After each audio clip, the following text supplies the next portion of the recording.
Welcome you to the Urbana-Champaign Independent Media Center here in Urbana. My name is Pat Kane. I'm the Public Programs and Visitor Services Coordinator at the Museum of the Grand Prairie at Lake of the Woods Forest Preserve in Mahomet. We're a facility within the Champaign County Forest Preserve District, not too far down the road. This program is part of our 1968 exhibit speaker series at the Museum of the Grand Prairie. We created an exhibit this year titled 1968, A Time for Every Purpose. Not only was that year historically influential worldwide here in the United States, and especially in the Champaign-Urbana community, but it was influential in the Museum of the Grand Prairie's history as well, because that is the year that our museum opened in 1968 as the Early American Museum. So what better way to commemorate our 50th anniversary than to do an exhibit on the year that our museum opened? Thank you, Pat. Yeah, my name is Paul Wissenvati. I'm from Scola, retired probation officer. I got out of the Army in 1968. I was serving in an armored cavalry squadron in Vietnam. 2 weeks after I got back, I was at the University of Illinois. It was kind of like I'd been transferred to another planet. I'd be walking along the quad, and all these kids would be playing frisbees with their dogs. And I wanted to go grab them and say, "Don't you realize there's a damn war going on? Our young men are being killed, and we've invaded a foreign country." At that time, most of the anti-war opposition on campus that I encountered was on the part of males who were worried about being drafted. It got better as we got into the 70s, but most of the anti-war stuff in which I was involved, it was when I went out to Washington, D.C. And as you may remember, in the mid and late 60s, anti-war people were the so-called hippies. By the 1970s, it was grandmothers and middle-aged Republican insurance salesmen. As Lyndon Johnson admitted, he finally lost the war. But that was a long time ago. I do recall anti-war demonstrations here on the University of Illinois campus. I was graduated in '73, but I'm sorry, this wasn't Columbia or Madison or Berkeley. I just didn't think it was all that profound or that impressive. Maybe I just was sleeping through them, but most of the good stuff was out in Washington, D.C. We had a lot of fun there. I came here to go to college in 1966. My father was in the military, so I moved all over the world. I went to 13 schools before I got here, and I stayed here because it was the longest I'd ever lived anywhere. And I became a teacher. I taught in Urbana for 34 years, and then I went over to Next Generation Middle School and taught there for another 7. And I just finished a maternity leave there, and oh my God, am I glad tomorrow's the last day. Thank you, Brian. I graduated in 1970, so in '68 I was probably busy trying to get through all my classes, and I cheated when I went to college. I majored in Italian, and I spoke it fluently because I lived in Italy. So that was kind of, and then I took a lot of electives. And by the time all the stuff started happening in Champaign-Urbana, which wasn't until the Kent State event happened, that's when everybody got all riled up. I was taking electives, and the professors supported our efforts, our protests, and so I didn't have to go to class for the last semester of my college career, and I was on the honor roll, of course, because they gave everybody A's. I don't remember it being particularly dangerous at all.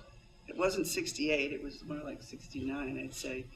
They had the police and the National Guard lining the streets, and we had a curfew. You had to be where you wanted to be by 8, so we'd all figure out what party we were going to go to and get there before curfew. And that, of course, made you stay all night, basically. I don't mean to sound irreverent, but it wasn't until they started trashing Campus Town. And they trashed Campus Town. They broke every single window in Campus Town. And it took, and I didn't agree with that, it took a lot of years before they got the nerve to put the glass back in Campus Town businesses. I mean, I want to say almost 10. For some of them, it was bad. So it was different, but I didn't particularly feel afraid at that time. It wasn't that kind of thing. There were a lot of people on the quad all the time protesting. Yeah. My name is Vern Fine. I came here in the early '60s. I originally from Chicago. I was a special ed teacher at Cunningham Children's Home for 34 years. Actually, I'm still there subbing, so I'm on 43 years there. And I was a community outreach pastor with 2 different churches in town. And my retirement now, I've started writing poetry, and I really enjoy it. If the Vietnam War hadn't come along, I probably would have been a professor of American literature somewhere. But it changed that changed my life totally, because a lot of us became convicted that the war was really wrong. And if you look at what happened in Vietnam in that war, to not only to our soldiers but to that country, it was devastating. And we were fortunate enough to find that out. And so we started out as a very small group of people. My involvement mostly was in the political part. And from 66 on through 70 was the major years. And 68 was one of the high points. It wasn't really basically 68, 69, and 70 had all significant demonstrations, like Barb was saying.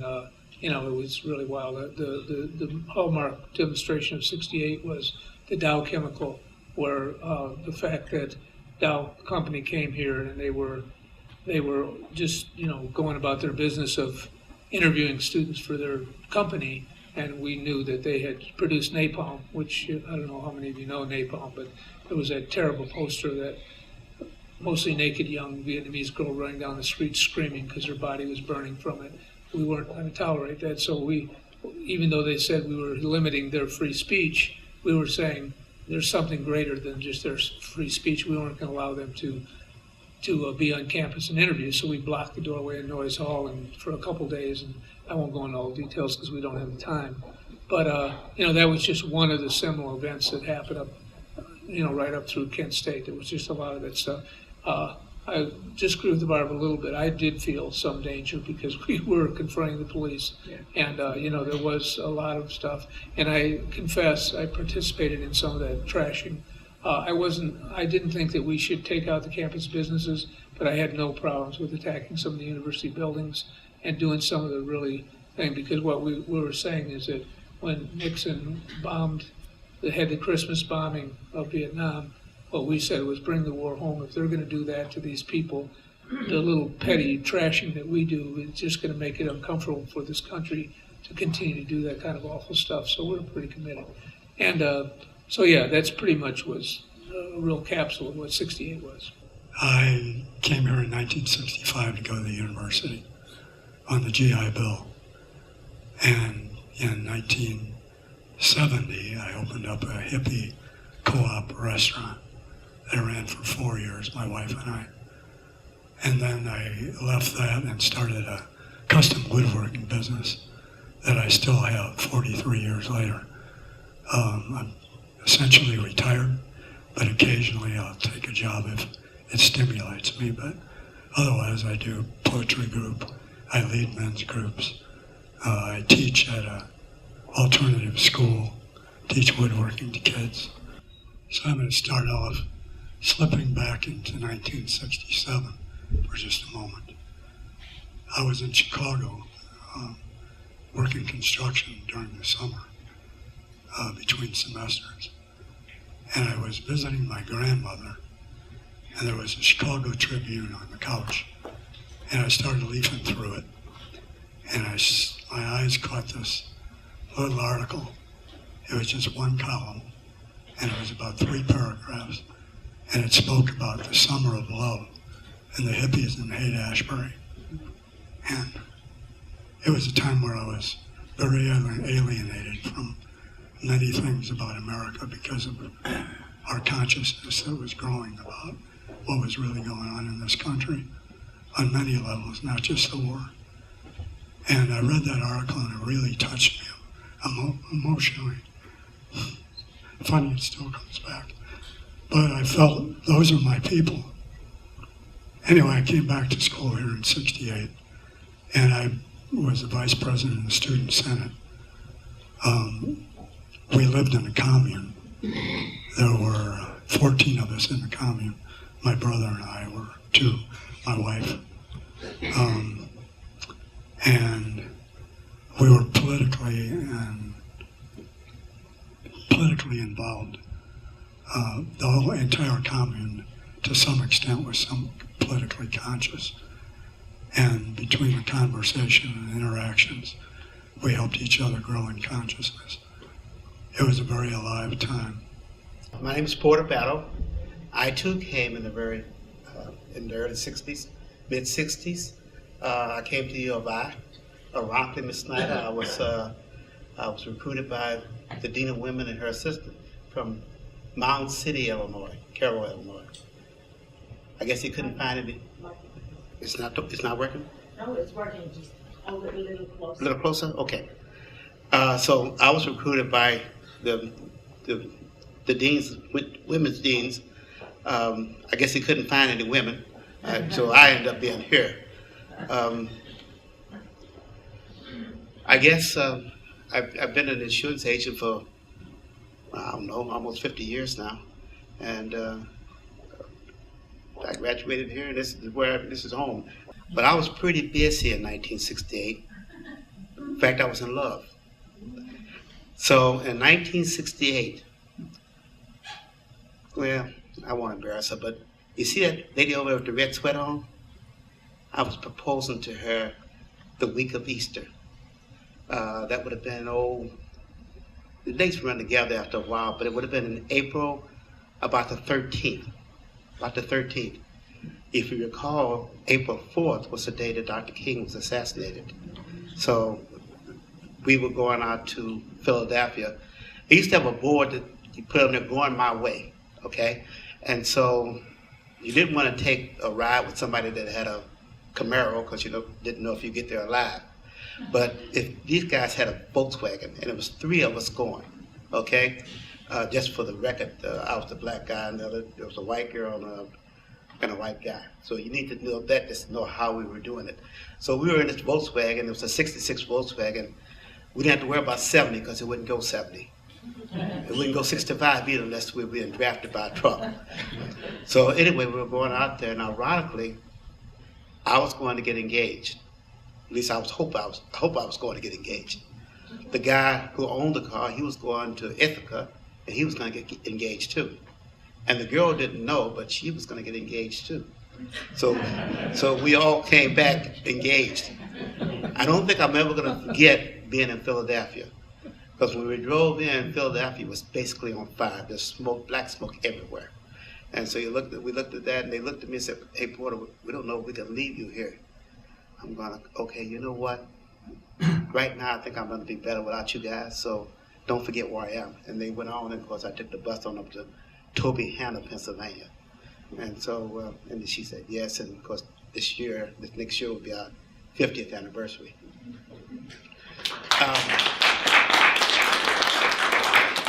She's my best friend. Happens to be my wife too, but she's my best friend. I felt danger all the time. It was a dangerous time for us, okay? When they brought the National Guard out, we had a husky. I had a husky, but anyway, I went out to walk him, and I remember this guy up in a Jeep that drove up. He had a gun, a big gun. Sure it was an M1 or something. Get back on the curve. And you know what I said? Yes, sir. Right about here good enough? And so that's where I went, back to the curve, and it was, the Vietnam War was going on. It was a horrible war, she said. But then there were other things too. I came from a little town, so there was a lot of racial stuff going on too. I came from a little town in southern Illinois. There were these billboards that said, well, I'll clean it up for you, but they basically said we weren't welcome to be in the town after dark, after sunrise and sundown. Yeah, and there was a rope and a person, so I assumed that we didn't stay. One of my classmates who was serving in Vietnam is a Mason. This is 1968 too. He managed not to get hurt in Vietnam, but he came back to Carroll and he was lynched in jail. They said it was suicide, but they were so bold about it, they didn't even bother to remove the handcuffs because his hands were handcuffed behind, his legs were tied, he had rope, and he managed to get up on the stool. No one has ever been held accountable for that. But it was a tough time with the shooting of Dr. King and all that. So I was on a roller coaster then. Hi, I'm Paul Smith. I live here, I live in Champaign, and I taught at Centennial High School in Unit 4 for 34 years in various different capacities. I grew up in Danville, and maybe the youngest panel member, though I don't look it. I was born and raised in Danville, which in the 1960s was a thriving industrial town. And General Motors, General Electric, and many other big companies there. Big UAW town. And I would later become a proud member of the UAW before I went into teaching. I was a son of a prosperous local businessman. My mother was a housewife, had brothers, and did well in school. Played sports, not very well, but I played them. I was an altar boy, Eagle Scout. I was the all-American kid. And then, in the summer of '68, smoked my first joint, and the worm turned. And boy, did it. And then I remember in spring of '68, the first time I got arrested, some buddies and I drove over from Danville to what appeared to be a small demonstration here on campus, the quad, and it was rather small. And I said something I can't repeat to a policeman and got arrested and thrown in jail. And my father, a big-time Republican, left me in jail till Monday, but it was okay. The older guys took care of me. The worst thing, though, when I got home, my punishment was not grounded or anything. I had to go apologize, not to the girl whom I stood up with this stunt, but her father, a heavily decorated Korean War veteran. That didn't go over well. And then the following year, I'd go down to Southern Illinois University, proceeded to get arrested a half dozen more times. Never prosecuted, though. What we'd do in the mass demonstrations, everybody just plead guilty, or excuse me, plead innocent. Well, the local authorities couldn't muster up, a couple hundred jury trials for us. So a few weeks later, you just got a letter in the mail saying the charges were dropped. But it was fun times, yeah. Sad times, too. And to speak to you, from my experience growing up here locally, you made a reference, you went south of here and there were sundown towns. If you were of color, you better be out of town by sundown.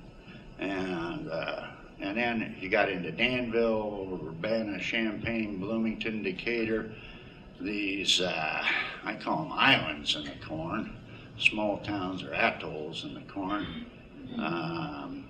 It was virtual apartheid. Am I wrong? Yeah. It was rough. So I'll pass that along. Before we go back, can I say one thing to you? Yeah. You may not know about this, but do anybody know what green pages are? The green pages? You know what they are? Basically told black people where they could stop, spend the night, eat, or whatever. Because he's right about you need to be out of certain towns. But anyway, I gotta tell you this, because Candy Foster he tells me this. Anyway, I happened to see them at a museum a little bit ago down in Greensboro. I happened to get those green pages again. Now the green pages, you could get them at gas stations. I think there was standard stations, which became Amoco. It runs together. But anyway, so you had to ask for them. They were the maps, and so they would give you one. But they didn't keep it out front, like the state of Illinois or whatever. It was back in the back, so they gave you a green page. What I'm going to tell you is that when I looked at the green pages here a couple of years ago, I'm reminded of something. There were 4 places in the state of Illinois where black people could go and go to a hotel or go eat or whatever. Okay? In my town, there weren't any places where black people could eat, okay? Let me tell you this first. So on the green page, there are 4 places, right? Mhm. Guess what one of them was? Danville? Danville. Yeah. Yeah. So And I know the place you went to eat. On many levels, you know, first of all, Martin Luther King, Bobby Kennedy being killed, the anti-war movement, the conscious raising that was going on, artists in all forms, musicians, painters, all through the arts. They were expressing this change that was going on.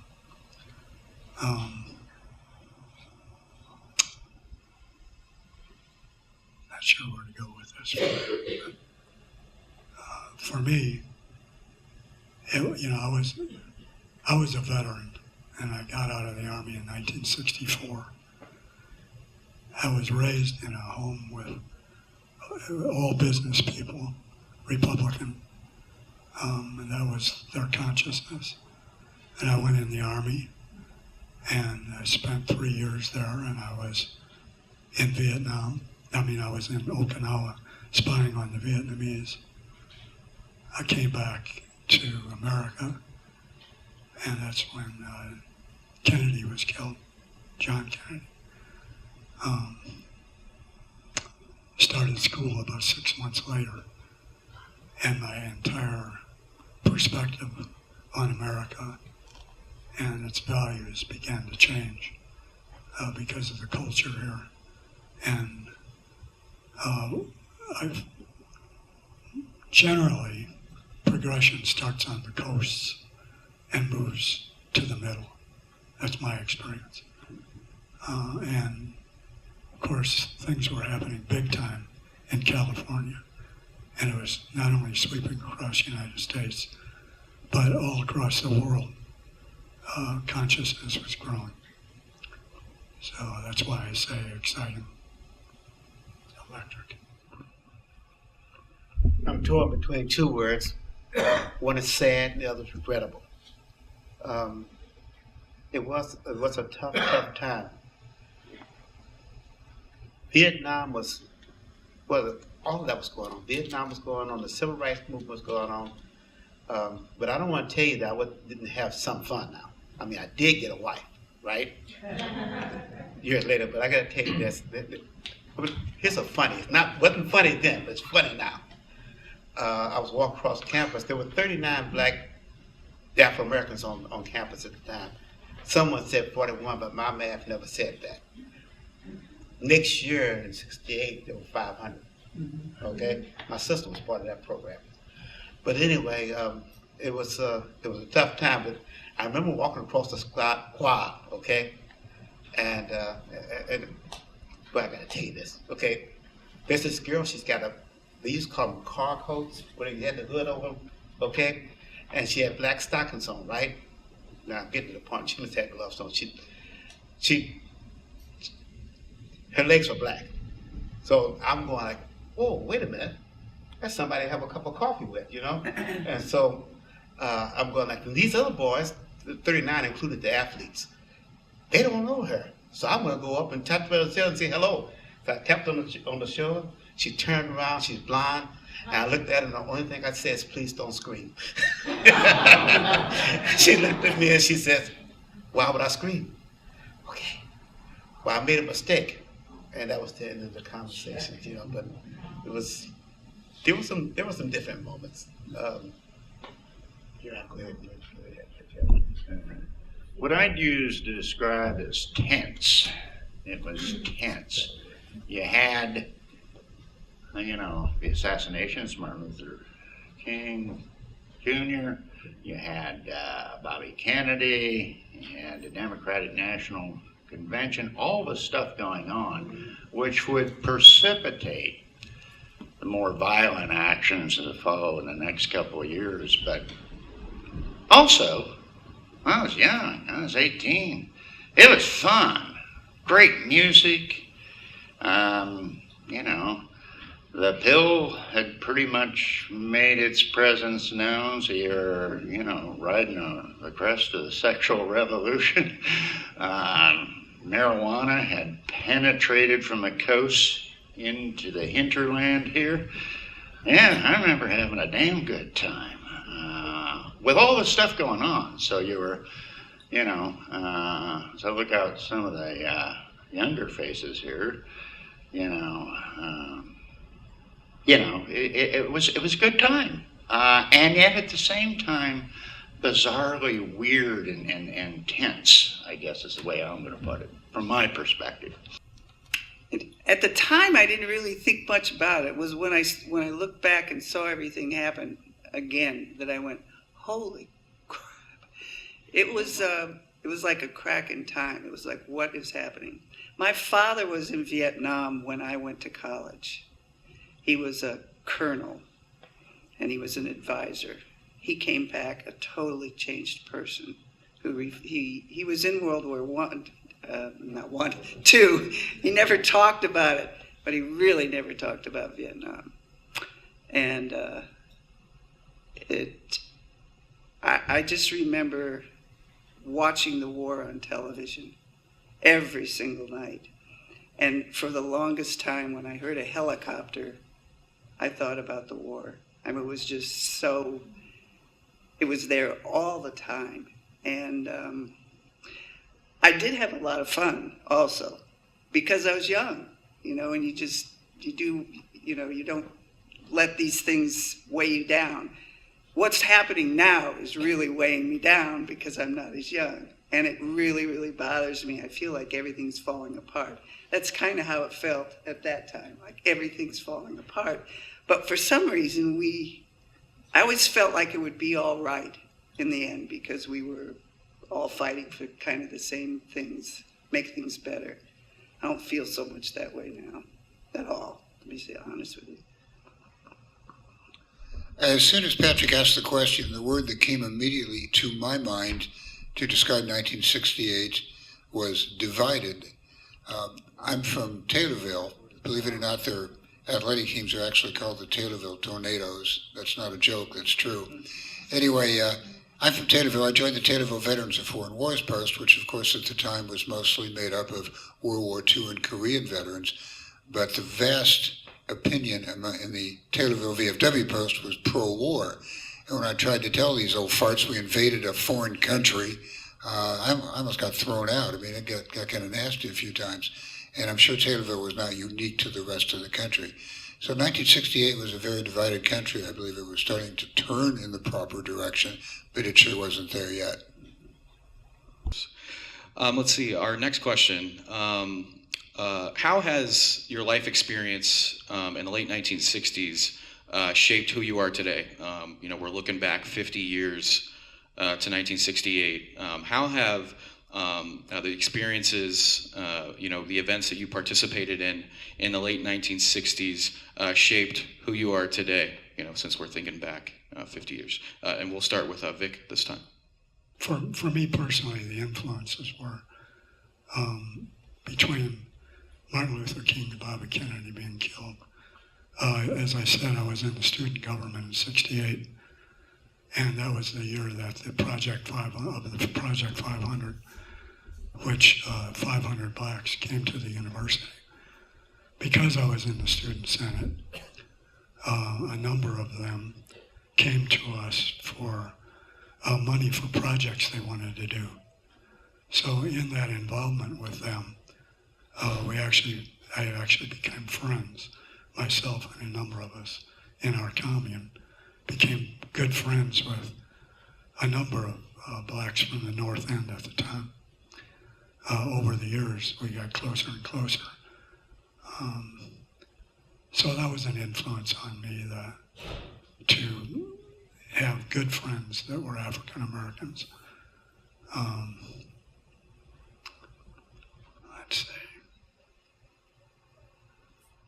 I guess because of what I experienced during that time, it made me aware that I hadn't really questioned our government all that much until then. that opened up my eyes to the corruption that was going on then and continues to be.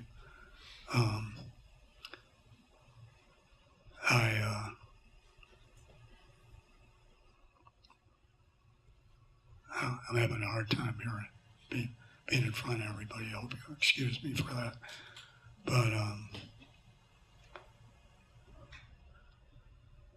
issues that were coming into fruition, like environmental awareness, women's rights, workers' rights,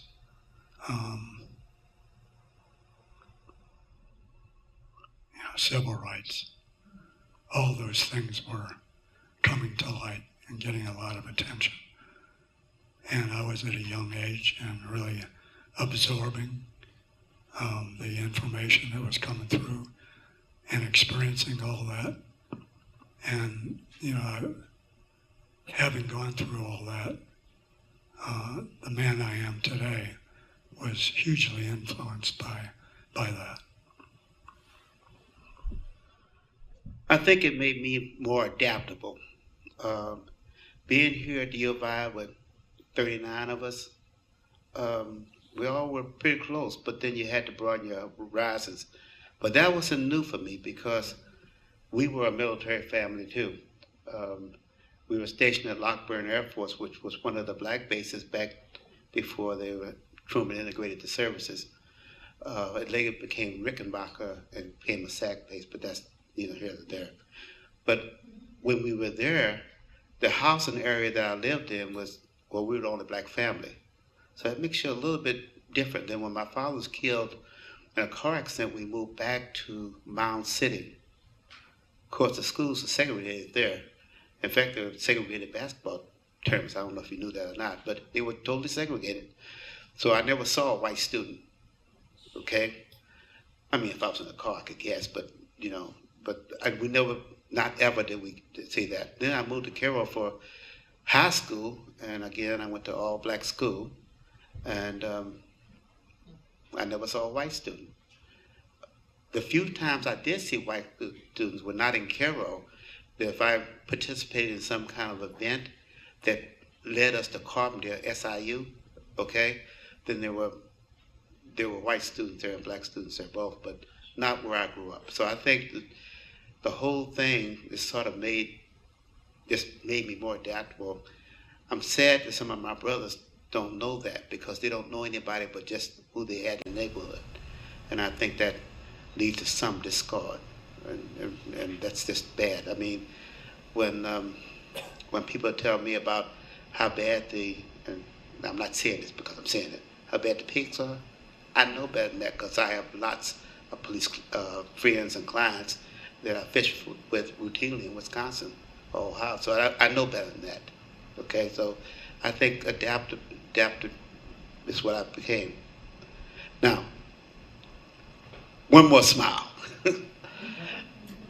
You probably don't know this, but I'm the only person, you were taking your classes, I'm the only person at the U of I that had 8 semesters of Spanish and didn't major in it.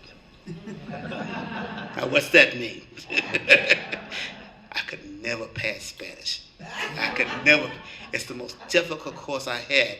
I switched a couple extra semesters. I had French initially. I knew I was going to get that, so I went to Spanish because it's supposed to be easier. It wasn't.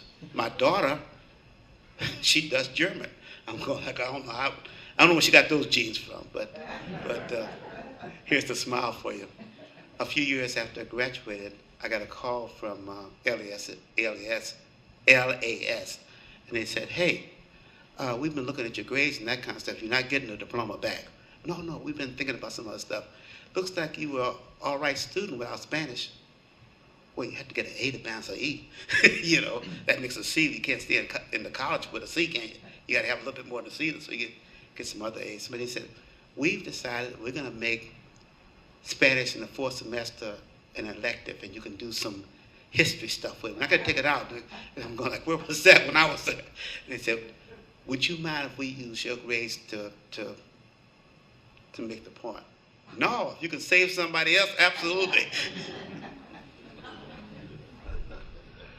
I think 2 things from my experience. starting in 68, really finishing up in the mid-70s. With lifelong dedication to education. I became a teacher, proud union teacher too, and I negotiated the last strike in the Twin Cities in '86. Beat the sons of bitches too, and then I think also too in '68 something that we don't talk about enough is technology.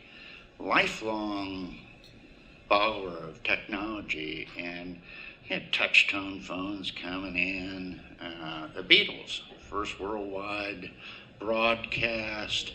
A year later, we put a man on the moon. There were all music, some of the students here may have heard me talk about the fact that earlier in the 60s, you had, what do I want to say, mono. And then by 68, you got stereo coming in heavy. The price had come down on stereo, so with, some lawn mowing money and a little birthday gift from Granny, you could get yourself a decent stereo. And, and it was essentially young people getting high, making music for young people getting high. It was great, but what made all that work, I found absolutely fascinating. And of course, there was television. I like to say television's the only God I ever knew, and I loved it. So there were lots of different things going on in the '60s, and especially in '68, that would impact us to this very moment, So were you at Woodstock? No, I was working in a factory in Indiana, across the border there. I thought the 60s were great. I loved the music. I mean, I really had a lot of fun, that's to be honest with you. Partly because I was away from home for, I traveled all over and I was always with my family. And I was always making new friends as fast as you can because you knew you were going to move. And this time, this was the longest I'd ever lived anywhere, was when I was in college. So I had the best friends. We did lots of things together. And I'm still here. I tried to leave, but I came back. So all I don't know if it was the times, but I think it was also the place. I loved it here. I think Champaign-Urbana, well, at least then it was a really small town compared to what it's become. And you kind of knew not everybody. I mean, my sister came here to visit me and she said, "Do you know everybody?" And I go, "No." But it was small enough that you wave to people when you drive down the street. So the 60s had a profound effect on me. I mean, we all are, right? If we're about the same age, the 60s was a big change in the way things had been before. From the 50s to the 60s and 70s, whew, big change.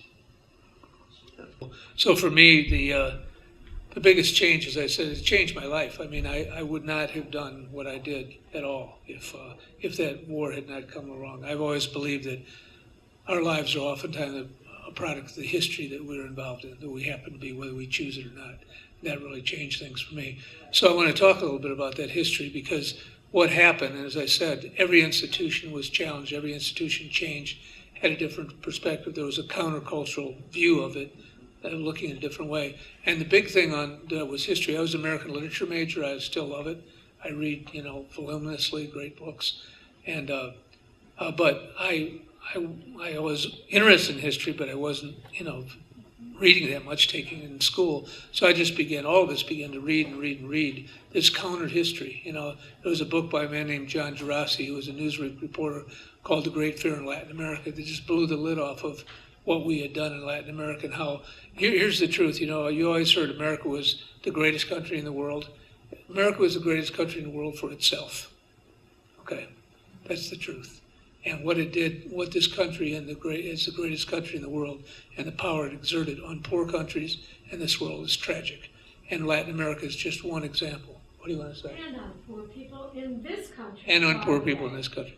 That's why it's my 43-year marriage with my radical wife, who, by the way, was fined $1 a day for wearing blue jeans to class from her sorority because it was against the rules. So anyway, that started it. So anyway, so those things. I don't know how many of you know. How many of you have heard of D. Brown? Raise your hand. What is he? No, he is a basketball player, but he also was head of the U of I library, and he wrote, what? Right, he wrote, the other D. Brown wrote Bury My Heart at Wounded Knee, which was the seminal truth about what we did to Native Americans. So all this stuff was coming out from and we were just reading. We were finding out that what we were told in the history books, by the way, just as a side note, Texas just decided, the school board of Texas just decided that they needed to teach that slavery was a significant reason for the Civil War.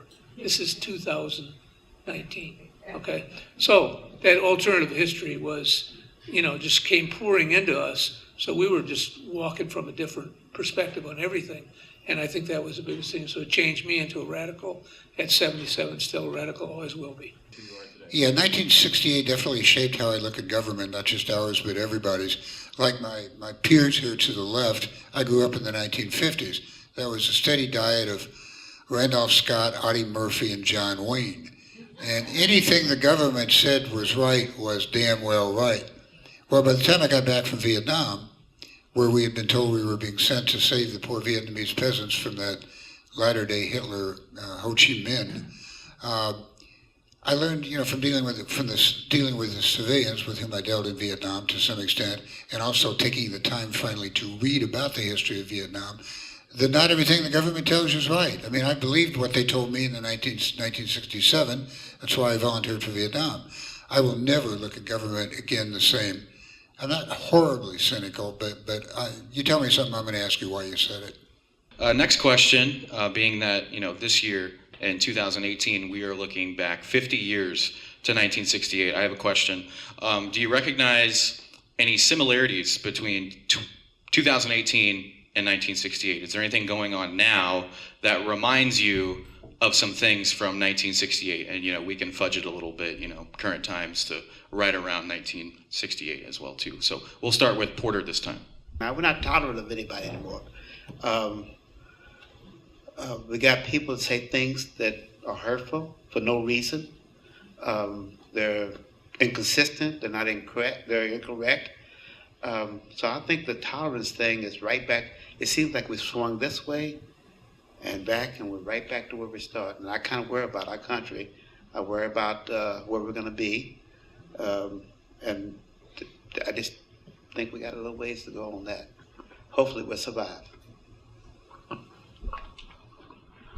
I'm going to address this to the young people in the room, because I think come January 1, 2019 has the makings of a watershed year.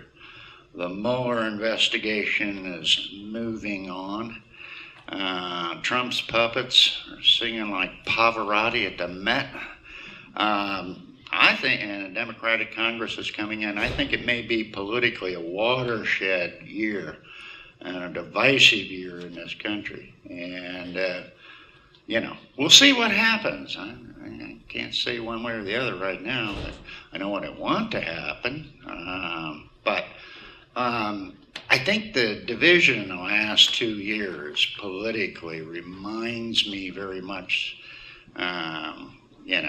it's protesters and the hard hats, that kind of mentality that was dominant in the late 60s, and very much class-based too, so but I would say that next year has the makings of being a very interesting year. The government, like back in '68, is corrupt, used to be. I think that more Americans are beginning to understand and be enlightened just how corrupt it is, how influenced it is by corporations, and for their own benefit. We continue to go into other countries and kill people for reasons that just, we don't know the reasons, really, why they're there. They're not sound reasons. For me personally, this is the worst president I've ever experienced in my 75 years. This man is just awful.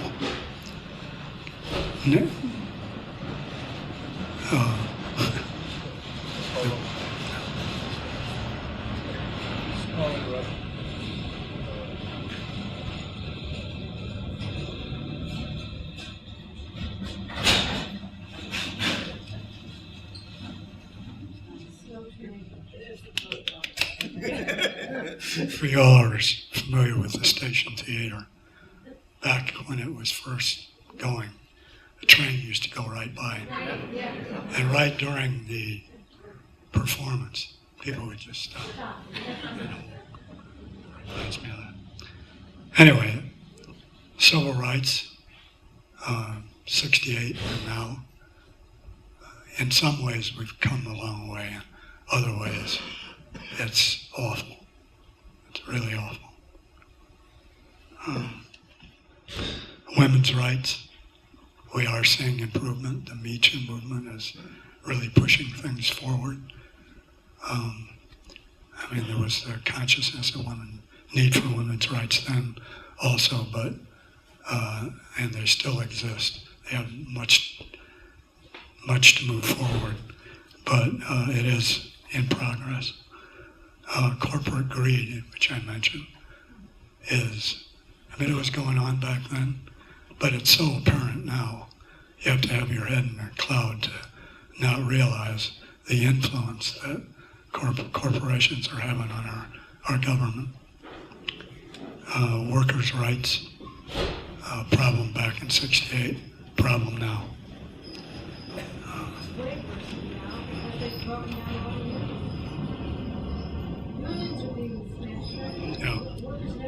Yeah.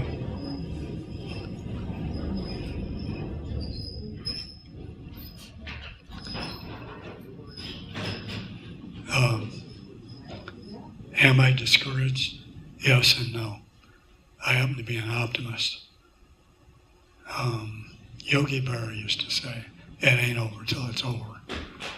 And that's just how I feel about it, as screwed up as things are in this country right now.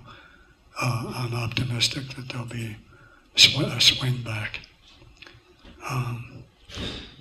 And I know that it's a time for many of us to be pretty pessimistic and afraid. But I hold in my heart, and I'll tell everybody that I can, don't give up. Stay positive. What really happened in the 60s was we pulled the lid off, okay? And the stink rose. And we tried to put a lot of perfume in, and here we are.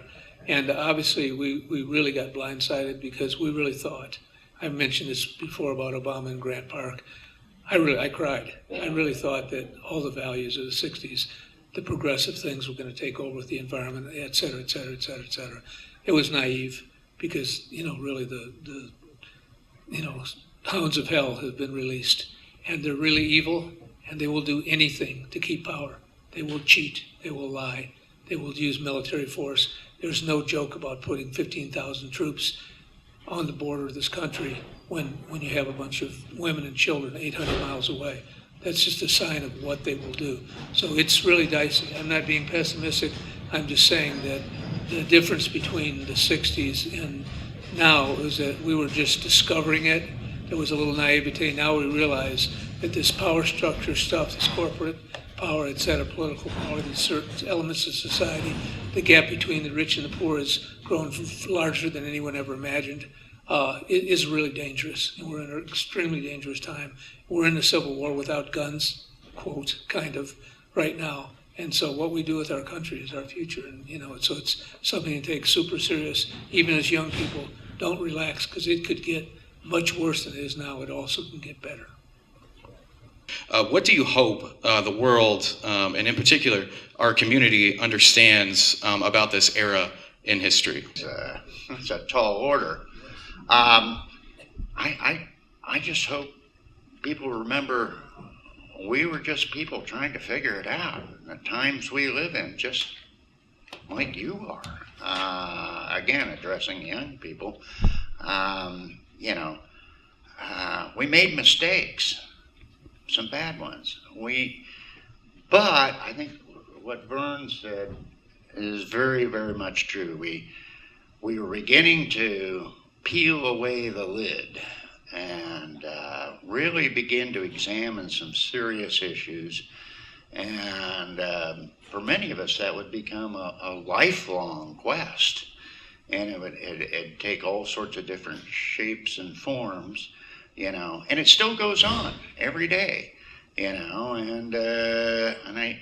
I really hope and encourage young people to do the same. It's a lifelong process. I'll stop there. I think it's a matter of critical analysis. I think we still have to guard against complacency. When I hear things like fake news, what flashes in my mind as a history major? Just before 1939.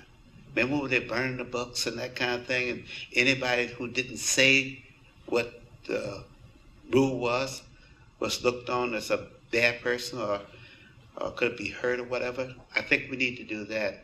And a plug for your museum. The one thing that I've enjoyed most is museums. I love museums. Yesterday when I watched the Bush family fly off, it occurred to me that my wife and I need to make a trip to Texas, because I've actually not been in his presidential museum. But all these museums, now sometimes the presidential museums, they rewrite a little bit of history, and how do I know that? Because I was alive then, okay? That guy, not always, but that guy out there in Iowa, what was his name, Hoover? Yeah. I don't think they thought there was a depression. If you go through the museum, you go like, okay, we're gonna move on from this one. But the point is that if you look at that and you use your brain, and obviously my brain's about gone now, but if you do that, then I think we can be better citizens, better Americans, better people. And I think that's what we need to do. So these museums, he's got a great museum out there. The one over in Springfield, there's no excuse for not going to that one. Okay? So there's plenty of it, and Chicago's full of them. But anyway, I think that's all I need to say. Well, when we're a child, we're influenced by our parents, by our peers, our schoolmates, various things as we grow, and it sets us up to think in certain ways. And I grew up in a fairly conservative family, and then I went in the Army after high school, spent 3 years spying on the Vietnamese, came back to America, and 6 months later came here to go to school. And this was very different. This was a whole different world. And during the 60s, early 70s, it was a time where you started to question what was put in you by all those influences that you kind of took for granted, that information was proper in the way to think. But in the 60s, I know for me personally, I started questioning everything. And I think the population, the hippies and the politicals, those that were really involved at the time, they started questioning all those values and tearing them down to start over, take a look. Okay, let's clean the slate here and look at things from an outside of that influence and start to make our own opinions. And so it was a matter of tearing down, analyzing, and then rebuilding. And that was my experience. I went through that process. I continue to go through that process. Questioning, I know. My son, in his bedroom when he was 4 years old, we put up a sign that said, "Question authority."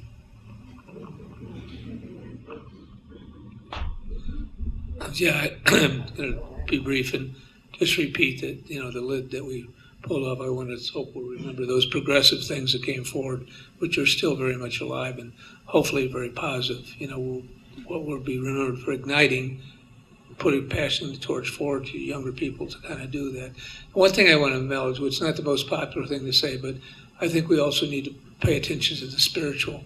I think the spiritual in this country has gotten really perverted, and I think you know what I mean. But the true spiritual is really there, and I know that's meant a lot to my life. So I encourage us not to ignore the spiritual along with all the other changes.